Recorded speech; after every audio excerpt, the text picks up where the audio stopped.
Listen carefully, because the next 8 seconds are the kind of truth men spend their whole lives trying not to see. A truth that crawls out of the dark when you least expect it, and forces you to decide what kind of man you really are. Picture this: a frost-bitten Kentucky dawn in 1847, the kind of cold that makes the world quiet enough to hear your own sins breathing behind you. A poor farmer, broken, forgotten, half-drunk, steps into his yard expecting another day of failure. Instead, he freezes. 2 shadows stand at the edge of the tree line. Not men, not animals, women, and yet larger, stronger, and more wounded than anything he's ever seen. Bare feet on frozen ground, bodies carved by whips, faces shaped like royalty from a continent this land had stolen from. 2 giant escaped slave sisters, staring at him as if he is the last doorway between life and death. And in that moment, with their breath shaking in the cold air, he understands a terrifying truth.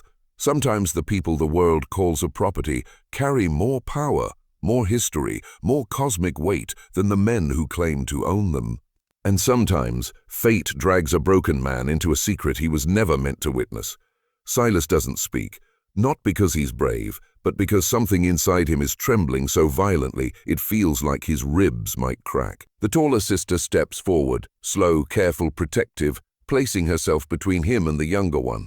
Her eyes, they aren't begging, they aren't afraid. They're calculating, ancient, almost warning him, as if she's seen this moment before in another life.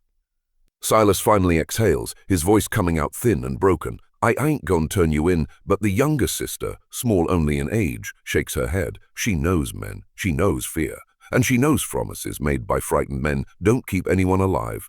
The older one raises a hand, not to attack, but to ask for silence. Then she points toward the woods, deeper into the cold, deeper into danger. Silas follows her finger and sees it. Tracks, boot prints, 3 sets, fresh, close. Slave hunters, not the sloppy kind. The kind paid by plantation dynasties, the old families, the ones whose power didn't come from cotton or land, but from secrets buried in the blood of the people they owned. And Silas realizes something horrifying. Those hunters aren't tracking slaves. They're tracking something those families fear. Something rare, something valuable, something standing right in front of him. They said the sheriff never found her footprints past the tree line. But that was a lie told to calm the town. The truth was far worse. Her tracks did continue, deep, wide, impossibly spaced, like something larger than a human girl had been dragging itself through the mud. Mothers kept their children inside after sunset. Fathers sat on porches with rifles they knew wouldn't help. Even the dogs sensed it. Their growls came low and trembling, as if warning the living not to follow where she went. And yet, 3 men did. They tied lanterns to their belts and stepped into the forest after her. Only 2 came back. Their faces looked peeled of color, hands shaking so violently they couldn't even pour water. They spoke about branches bending away from her path, as if the forest feared her. They swore they heard a voice, hers, but layered with something older, deeper, speaking in a rhythm that didn't belong to the human world. The missing man's hat was found days later, wedged 15 feet high in a tree, torn clean down the middle. And from that day forward, nobody in that dying town ever mentioned her name above a whisper. People whispered that she wasn't born. She appeared, like the earth itself, pushed her out as a warning. Old midwives, women who had delivered hundreds of children, refused to speak about the night she came into the world. But one finally broke decades later. Her voice shook as she said the infant didn't cry, didn't blink, didn't move like a normal baby. She just stared, as if studying the room, as if recognizing it. And when they lifted her gently, the lantern light flickered, dimmed, then went out completely. They swore the air dropped so cold their breath turned white. The older midwife tried to wrap her in cloth, but the child's skin felt unnaturally warm, like she was carrying a fever no medicine could touch. Every animal within a mile radius started making noise at the exact same moment, horses bucking, chickens shrieking, dogs howling to an empty sky. And then silence, a suffocating kind of silence that felt like the whole world was holding its breath. The women agreed on one thing. This child looked at them like she already knew something about each one, something hidden, something shameful. And that was the night they realized she wasn't just a girl, she was an omen. Silas didn't understand it yet, but standing there, watching Clara's support Rose, he felt the same weight settle on him, the weight of forces older than Kentucky, older than the plantations, older than the law. He realized mercy wasn't just a choice. It was a gamble that could cost him everything or reveal a truth the world had worked hard to bury. Clara's eyes locked onto his, steady and unflinching, and in them he saw history, the chains, the bloodlines, the stolen continents compressed into a single, unbroken glare. Rose coughed, and blood streaked her lips again. The sound made the cold air feel heavier, denser. Silas thought of his debts, of the sheriff, of the $47 he owed that could buy a month of peace, or a lifetime of torment if he failed. And yet, he did nothing. His hands remained empty, his chest tightening with fear, awe, and a strange, dangerous clarity. He knew now that the moral code he had been taught, property is sacred, obedience is safety, was a lie drilled into him to keep men like him small. These women weren't property, they were power, and harboring them could either destroy him or awaken a part of him he hadn't known existed. The forest didn't just hide them, it seemed to breathe with them. Every snapped twig, every rustle of dry leaves sounded like the heartbeat of something watching, waiting. Silas could feel it pressing against his skin, pressing into his mind, a constant reminder that no one, not even a poor, forgotten farmer, could ignore the rules of survival here. Clara lowered Rose gently to the floor, whispering in a language that felt like memory itself, like echoes of oceans and forests far away, places Silas had never known. He recognized it immediately as command, not request. And he obeyed, moving to fill the kettle, lighting a fire, arranging blankets, as if every action were a small ritual of protection and secrecy. Outside, the wind rattled the cabin walls, carrying the faint sound of men, hunters, moving through the frost-laden underbrush, methodical, relentless, driven by greed and fear. They didn't know yet what they chased. They only knew the reward was enormous, but Silas did. The stakes had shifted. The property they sought to reclaim was no longer vulnerable. It had seen, suffered, endured, and survived in a way that defied comprehension. And Silas understood, with a clarity that frightened him, that he had just become part of something far larger than the law, larger than morality, larger than any man in Barberville had the courage to face. Clara's gaze never left Silas as she tended to Rose. There was trust there, but not the naive kind. It was the trust born from desperation, from knowing the world had trained men to betray them for coin and favor. Silas felt it press against his chest, heavy as the frost outside, and he realized how thin the line was between survival and annihilation. He looked at her hands, thick and scarred, and saw not weakness, but a strange architecture of endurance. Every mark told a story of labor, of punishment, of resistance. Every breath she took whispered of defiance. He could feel it settling into his own spine, awakening a part of him he had long ignored. Courage, or maybe madness. It was impossible to tell yet. Outside, the hunters moved closer. He could hear the snap of a branch, the crunch of footsteps on frozen mud. Each sound was a heartbeat, a countdown. Silas understood instinctively that if they were caught, nothing would save him. His farm, his debts, even his life, worthless.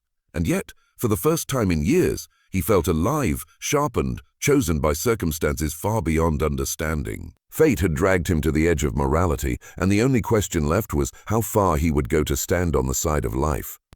The wind carried more than cold that morning. It carried the scent of inevitability, the unspoken knowledge that the world beyond these hills was watching, calculating, waiting. Silas moved quietly, filling a basin with water, feeling the weight of the rifle he didn't touch. He realized with a sinking clarity that he had stepped into a story much larger than himself, one written in shadows, contracts of blood, and the twisted calculus of survival. Clara's voice whispered again, low and melodic, and the words were incomprehensible yet understood. Shelter, patience, endurance. Rose shivered in her sister's arms, a fragile pulse of humanity struggling against pain so deep it had become almost abstract. Silas caught himself imagining the hunters' faces, the ledger of rewards, the cold precision in their eyes. He had a choice, obey the laws that promised safety, or embrace the dangerous, forbidden truth unfolding before him. Somewhere deep in his mind, a voice he thought dead, the voice of his father, his Methodist training, the moral scaffolding of a small, cautious life, screamed for caution. But his hands were steady, and his heart thumped in a rhythm, foreign yet thrilling. This wasn't just harboring fugitives. This was stepping into a crucible of morality, history, and raw power, and there was no turning back. The hunters were close. Silas could feel the tension pressing through the cabin walls, see it in the frozen mist outside. Every shadow seemed to bend toward the threat, every creak of the floorboards a signal of imminent judgment. Clara adjusted Rose's blanket, her fingers tracing lines of pain and endurance across her sister's raw skin. "We move at night," she whispered, a command that carried the weight of strategy, of experience, of survival honed in ways Silas could barely comprehend. He nodded, though words failed him. Outside, the world was silent, but for the hunters' distant footsteps, deliberate and patient. Men like them were trained to follow the trail of suffering, to read the signs humans left unintentionally. The broken branch, the disturbed snow, the whisper of fear in the wind. And yet, here, in this frozen hollow, the rules were different. These women had rewritten them. Every scar on Clara's body, every shredded sole on Rose's feet, was a testament to defiance. Silas realized that by protecting them, he was no longer merely a farmer. He had become a participant in a hidden war, one that transcended law, morality, and even life itself. And in that moment, he understood. The true value of these women was not in reward or price, it was in truth. Night fell like a shroud, thick and suffocating, and Silas moved with a caution born of fear and awe. Clara guided Rose into a corner of the cabin, wrapping her in the tattered remnants of what had once been warmth. Silas felt the weight of every choice pressing on him. One misstep, and the hunters would be inside, and mercy would be punished. He realized something terrifying. He no longer belonged to the safety of law or community. His life had been consumed, rewritten by forces he barely understood. Outside, the wind whispered secrets through the trees, secrets older than Kentucky itself. Clara spoke again, low, measured, and Silas understood enough to act. He stoked the fire, prepared the water, and arranged the cabin so that the women's injuries could be tended without drawing attention. Every motion was deliberate, ritualistic, as if the cabin itself had become a sanctuary and a battlefield at the same time. Silas's hands shook, but the shaking was no longer weakness. It was recognition of the gravity of what he was doing. Harboring fugitives wasn't just a crime.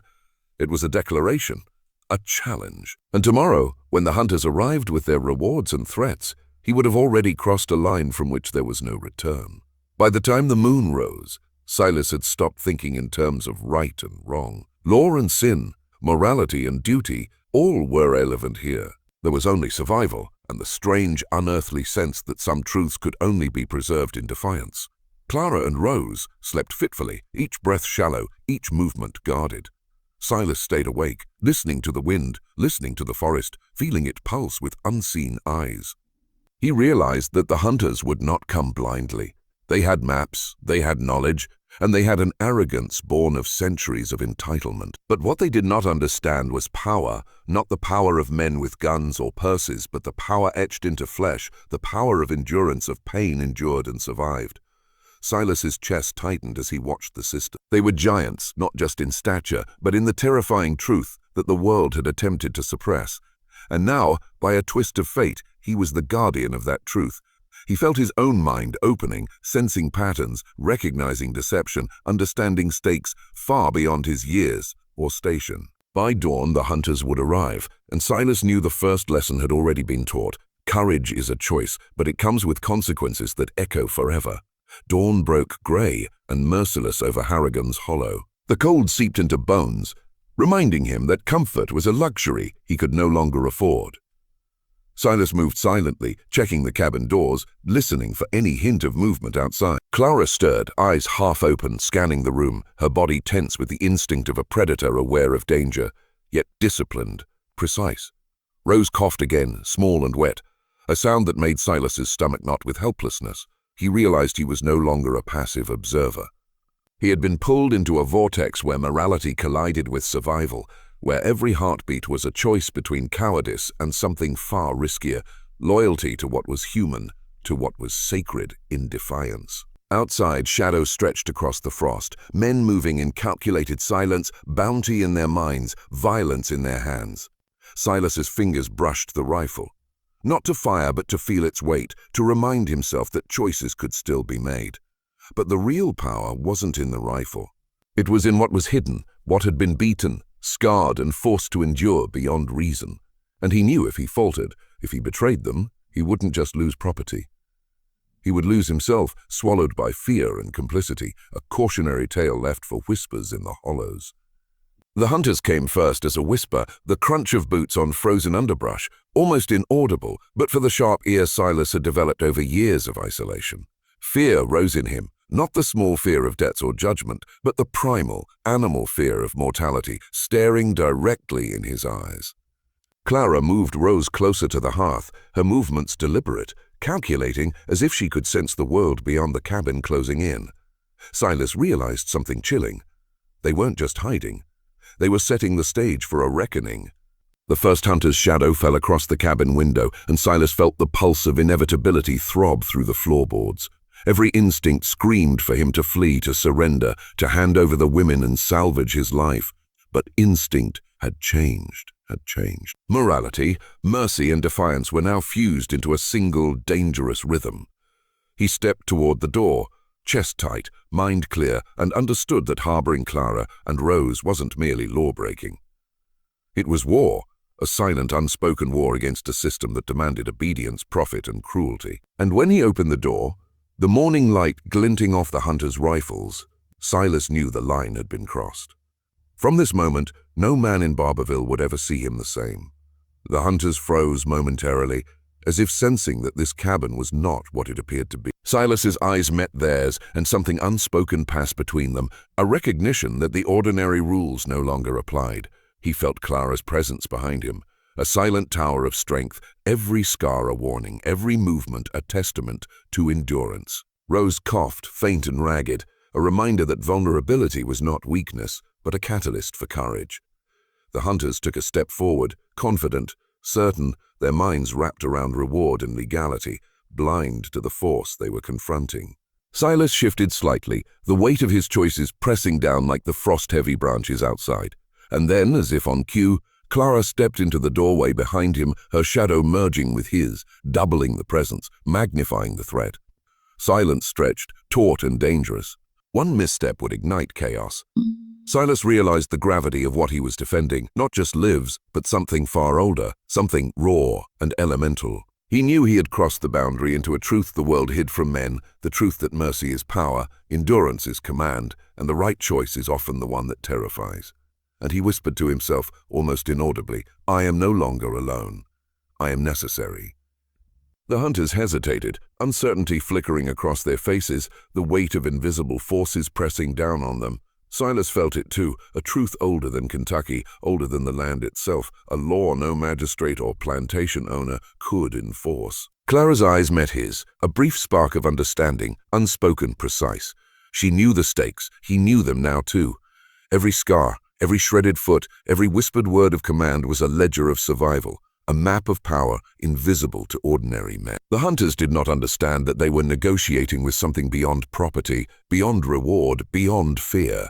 Silas realized that harboring these women had changed him. He was no longer merely a man in debt, a shadow in the hollow. He had become a guardian, a witness, a participant in a struggle older than memory. And in that realization came a choice: act and embrace the dangerous knowledge that came with protecting life, or yield and allow the world to continue its slow, calculated cruelty. He inhaled the cold air, let the frostbite bite, let the fear sharpen him, and whispered a phrase into the cabin, a symbolic phrase of power, twice a lock on identity. We endure, we rise, let the hunters come. Let them learn the cost of crossing what cannot be owned. The hunters advanced, rifles raised, teeth clenched, unaware that the game they thought they controlled had already shifted. Silas felt the surge of power in his chest, a rhythm echoing the pulse of the women he protected. Clara moved with precision, Rose leaning against her, fragile yet unbroken in her dependence. Silas knew that the law, the rewards, the authority, none of it mattered here. What mattered was endurance, defiance, and the unflinching commitment to life that the world had tried to erase. The hunter's confidence faltered as if sensing the truth behind the scars and shadows. Some forces are untouchable, unbuyable, unknowable to those who measure the world in coin. Silas stepped forward, voice low but resonant, echoing the phrase he had spoken twice, binding him to a new identity, a new allegiance. We endure, we rise, the words carried beyond the cabin, beyond the frost-laden trees, beyond the shallow morality of Barberville. In that moment, history shifted. Men would whisper, records would hide, but Silas, Clara, and Rose had crossed a threshold no hunter, no magistrate, no law could ever erase. They were alive, they were free, and the world, with all its hidden cruelty and calculated control, had just been reminded that power resides where courage chooses to dwell.